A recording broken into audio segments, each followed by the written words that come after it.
The ring-tailed lemur is easily the most recognisable of any species from Madagascar, owing largely to its iconic black and white tail.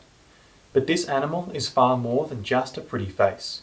From their sun worshipping to their complex social hierarchies, it's no surprise that the ring-tailed lemur is the most broadly studied of all the lemurs. Known locally as maki or hira to Malagasy speakers, this species holds strong commercial and cultural ties to the island of Madagascar.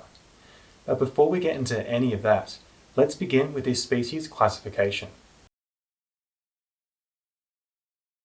The ring-tailed lemur was first ranked in 1758 by the Swedish taxonomist Carl Linnaeus. Known as the father of modern taxonomy, Linnaeus essentially invented the way in which we classify animals into specific families. He named the animal Lemur cata, with the first word, lemur, describing the genus it belongs to, while cata describes this animal specifically. Linnaeus chose the name cata due to the lemur's cat-like appearance and tendency to purr. The name lemur cata is what we would refer to as a binomial or Latin name, and is incredibly useful in the scientific world because that name remains consistent across all languages. Lemur cata hardly rolls off the tongue though, which is why common names are often preferred. Frequently, we see a species' common name change a few times throughout history, as trends and styles shift. This is the case for the ring-tailed lemur, as the animal was initially referred to as the ring-tailed macaco. Now, the name macaco was a popular term to refer to lemurs at the time, though it has dramatically fallen out of fashion in years since.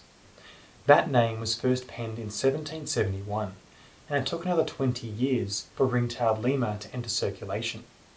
The name as we know it today can be attributed to English zoologist George Shaw, who used the name in a scientific publication released between 1792 and 1796. The ring-tailed lemur is a member of the superfamily Lemuroidea, which is a grouping of about 100 living lemur species. These guys are primates, which includes the likes of monkeys, apes, and even humans. But they are only distantly related to us. Within this superfamily, you can find the aye and mouse lemurs, although the ring-tailed lemur's closest relatives are found within the family Lemuridae. This isn't to be confused with Lemuroidea, as Lemuridae consists of just 21 of these species. These include the true lemur, ruffed lemurs, bamboo lemurs, and my personal favourite, patchy lemur. This species was a distant relative to modern lemurs, and is comparatively massive in size. The larger of the two known species, Pachylema insignis, weighed as much as 13 kilograms, 3 to 4 times larger than what we see in lemurs today. The population of Pachylema is believed to have gradually decreased within 500 years of human colonization. Habitat loss, forest fragmentation, bushmeat hunting, and the introduction of invasive species caused their decline and eventual extinction over more than a millennium. These guys haven't roamed the earth in at least the last 500 years, if not longer. But I mention them here because the lemurs we have now are going through the exact same thing. I'll go into more detail on this later in the video, but in short, I'd rather they didn't go extinct too. But speaking of extinct lemurs, what does the ring-tailed lemur's ancestry look like? Well, the bad news is we don't have a great idea yet, and maybe never will. This is because all mammalian fossils from Madagascar come from recent times, which means we can't be sure of its evolutionary history. However, due to chromosomal and molecular evidence, we are able to determine that members of the family Lemuridae share close biological connection. This has led many experts to suggest that a very small ancestral population came to Madagascar through what's known as a rafting event between 50 and 80 million years ago. What's a rafting event? I'm glad you asked. It's a type of ocean dispersal where animals travel from one landmass to another. In the case of rafting events, the species would have been trapped on a large raft of floating vegetation that washed out to sea, eventually landing on Madagascan shores. In the millions of years since, the lemur population has evolved and diversified into the many different species we see today. The ring-tailed lemur is relatively large for a lemur species, weighing in at a whopping average of 2.2 kilograms, or 4.9 pounds. The ring-tailed lemur's namesake tail consistently has 12 or 13 white rings and 13 or 14 black rings, always ending with that black tip. This tail is no longer than its body and isn't prehensile, which basically means it's unable to hold objects like many monkeys are able to. Instead, this tail is typically used for balance, but also functions as a communication tool and promotes group cohesion with other lemurs. Ring-tailed lemurs boast a dense coat of fur, which covers just about all of their bodies. The hair on their throats, cheeks, and ears is typically white or off-white and is thinner in volume, allowing for their skin underneath to show through. While slight pattern variations exist between individuals, there are no obvious differences between the sexes, which means we may need to look at their scent glands to determine their gender. Scent glands? Yes, scent glands. Both male and female ring-tailed lemurs have scent glands on multiple parts of their bodies, although the glands on the males tend to be larger and more numerous. These glands are used for a variety of purposes, including territory marking and stink fighting. This particular trait is unique to males because, come on, of course it is. Stink fights, to my knowledge, are unique to ring-tailed lemurs and are partaken in by rival males. They'll both mark their tail with their scent and waft it at opponents, typically over who gets to mate with a female. This fighting most often occurs during the breeding season, which runs from mid-April to mid-May. Ring-tailed lemurs are polygynandrous, meaning that both males and females won't limit themselves to a single partner during the breeding season. Gestation for the females lasts about 135 days, or just under half of that of humans. After childbirth, young lemurs begin to eat solid food after 2 months and are fully weaned from their mothers after 5 months. Child rearing in ring-tailed lemurs is interesting. After mating, male involvement is fairly limited, although the troop, regardless of age or sex, can be seen caring for the young. But due to the harsh conditions that these animals live through, infant mortality can be as high as 50% within their first year of life, and as few as 30% may reach adulthood. If they're lucky enough to live that long, ring-tailed lemurs will reach sexual maturity between 2.5 and 3 years of age. In the wild, females rarely live past the age of 16, even less for the males. Lastly, we're just going to have a quick look at this animal's cognitive abilities. Historically, the studies of learning and cognition in non-human primates have focused pretty exclusively on simians, which is monkeys and apes. Meanwhile, strepsirrhine primates like the ring-tailed lemur have routinely been overlooked and dismissed as unintelligent. This is largely because there's a bit of a bias in the scientific world for primates that are able to use tools. It was believed for a long time that because of the ring-tailed lemur's comparatively small neocortex, it was unable to utilise this skill. While it's true that this animal hasn't been observed using tools in the wild, fairly recent studies have proven that not only can they be trained to use a tool, but they will preferentially select tools based on their functional qualities. This goes without mentioning that a great deal of the ring-tailed lemur's higher functioning skills are related to their social cohesion, which is focused on less and is more difficult to test for. Individual ring-tailed lemurs that are accustomed to living in a troop may not respond well to isolation for laboratory testing, and past studies have reported hysterical behaviour in these kinds of scenarios.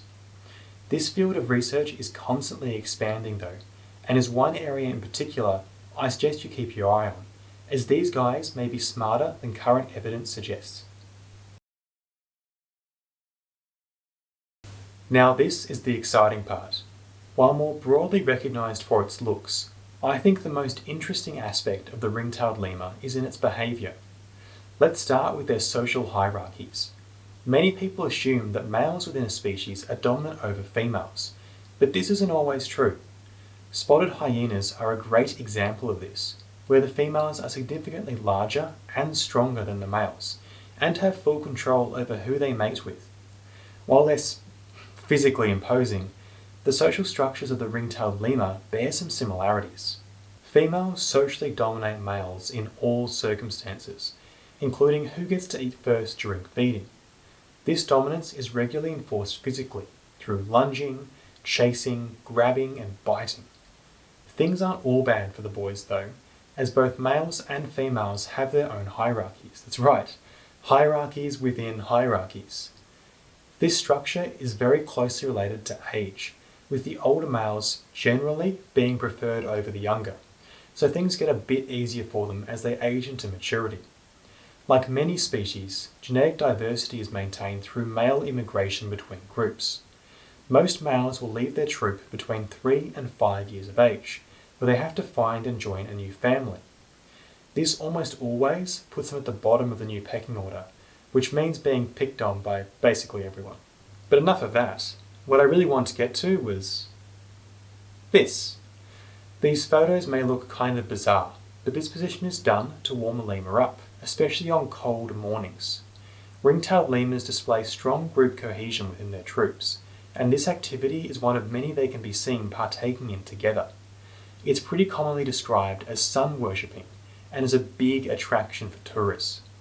This cohesion in ring-tailed lemurs can be seen during nights as well, as troops will often split into sleeping parties and huddle closely together to keep warm. The ring-tailed lemur has been described as an opportunistic omnivore, although its diet is largely plant-based. They mainly eat fruits and leaves, particularly those of the tamarind tree, known natively as kili.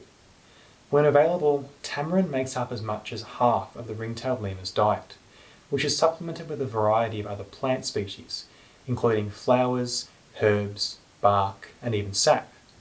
When this isn't available, however, they have been observed eating decayed wood, earth, webs, cocoons, spiders, caterpillars, cicadas, grasshoppers, and even small birds and chameleons on occasion.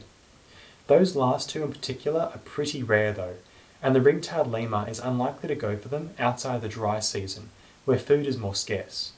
And while the ring-tailed lemur is a predator to many, it is also prey to a number of native and introduced species. The most broadly recognised of these is the fossa, which you may know from a particular movie that I'll be talking about a bit more later on. And while these guys are the largest natural threat to ring-tailed lemurs, they are also preyed on by the Madagascar harrier hawk, the Madagascar buzzard, and, terrifyingly, the Madagascar ground boa, which can grow to be over 3 metres long. Introduced threats include some obvious ones like domestic cats and dogs, but more interestingly also the small Indian civet, which was introduced to Madagascar along with many other parts of the Indian Ocean at some point. It's actually quite difficult to say when it arrived on Madagascan shores, but we do know that it was likely for the production and trade of its perennial gland secretion, which is still used in traditional African medicine today. Yum. Regardless, the civet is known to hunt ring-tailed lemurs, which is probably not great for the already threatened ecology in the region. But there is one species that has a pretty huge effect on these guys that I haven't mentioned yet. Oh, humans. Being the most widely recognised of the lemurs, the ring-tailed lemur has important cultural value, both to the island of Madagascar and worldwide. Starting with its home country, the animal is featured on the branding of many different organisations. It's been used as the symbol for Madagascar National Parks since its formation in 1991, an organisation that has had great effect in protecting both this species and others native to the country. Its Malagasy name, Maki, also sees popular use, with a brand of clothing and the nation's rugby union team both using the title. Rugby union is Madagascar's national sport, and while it is yet to qualify for the Rugby World Cup, it does compete annually in the Africa Cup, and was the runner-up to Uganda in 2007. Nicknamed Les Marquis, or the Marquis in English, the team is currently ranked 42nd in the world. Not exactly comparable to New Zealand or South Africa, but very decent for a country of its size and GDP. Speaking of other countries, recognition of the ring-tailed lemur in Western literature began in 1625, when English traveller and writer Samuel Purchas described them as being comparable in size to a monkey and having a long, fox-like tail with black and white rings. Notable illustrator and slave owner Charles Cotton the Younger included the species in his 1788 book Animals Drawn from Nature and Engraved in Aquatina. Great name. Here, he referred to the animal again as the macaco and regarded it as a type of monkey, which it obviously isn't. Their relation to simians is actually quite distant, and I mean, I cut the guy some slack because he was born in a very different time, but again, slave owner, so nah. In more modern times, the British TV series Lima Street, known as Lima Kingdom in the States, and the 1997 comedy film Fierce Creatures had ring-tailed lemurs in starring roles, which helped move their presence into the mainstream. There's something I'm forgetting, isn't there? Of course, yes.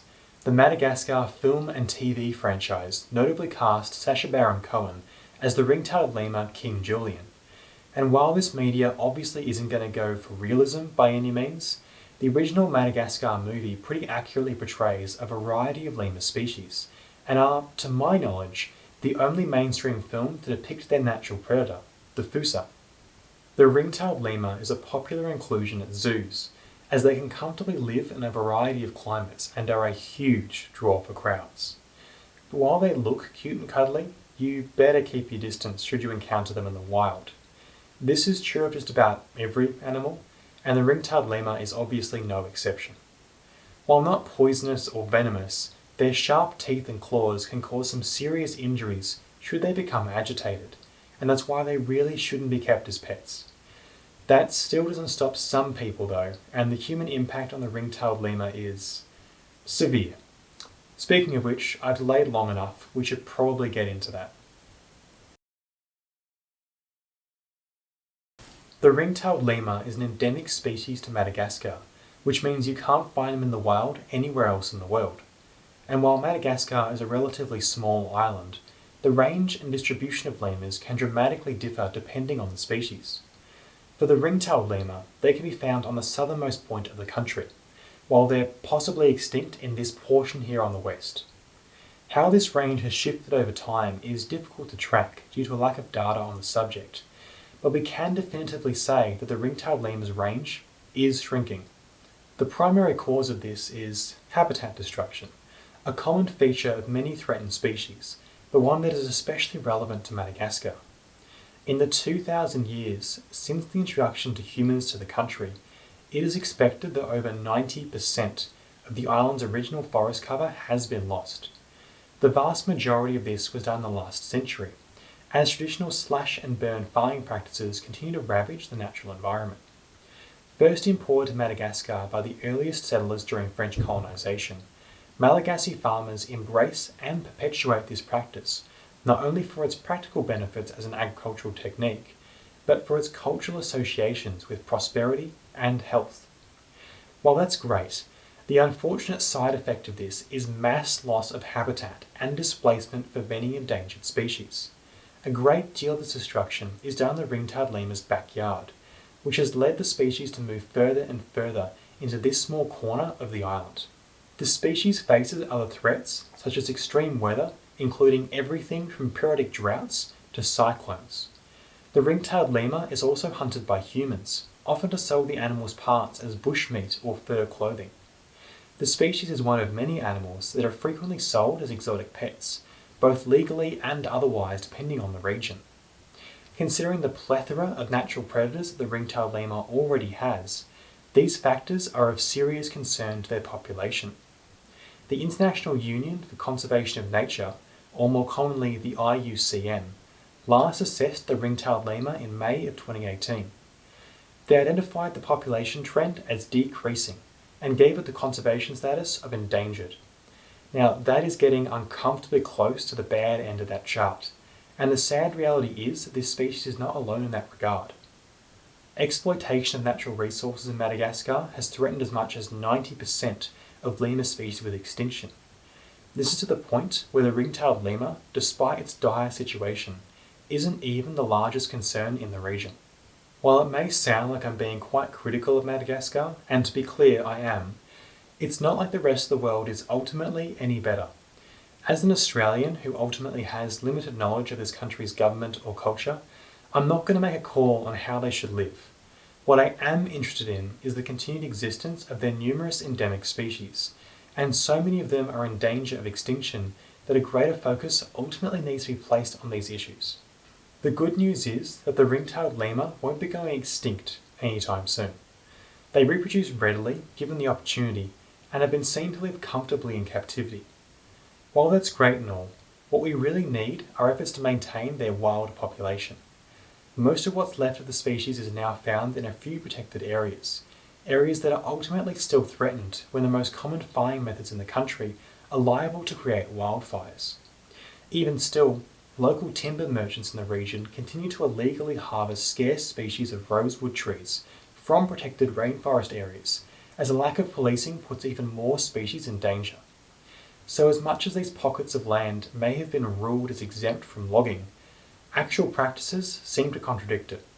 For us as individuals, the best way we can help this animal is through the many non-profits that are doing great work to protect them. The Lemur Conservation Foundation, which houses over 50 lemurs of varying species, is a great cause, and I highly recommend donating as little as $5 to their efforts. They claim that much can feed a lemur for an entire week, so I'll leave a link to their website in the description below.